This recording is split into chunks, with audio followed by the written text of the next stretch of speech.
407 years ago, our fathers brought forth on this continent a new nation, conceived in liberty and dedicated to the proposition that all men are created equal.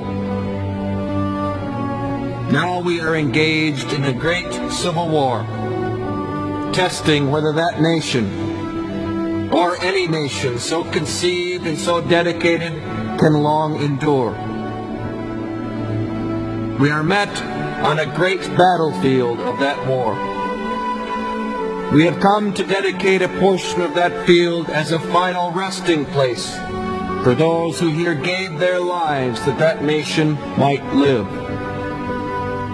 It is altogether fitting and proper that we should do this.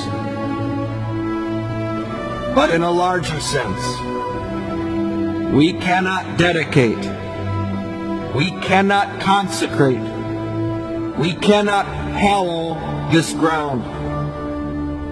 The brave men, living and dead, who struggled here, have consecrated it far above our poor power to add or detract. The world will little note nor long remember what we say here, but it can never forget what they did here. It is for us, the living, rather, to be dedicated here to the unfinished work which they who fought here have thus far so nobly advanced. It is rather for us to be here, dedicated to the great task remaining before us, that from these honored dead we take increased devotion to that cause for which they gave the last full measure of devotion.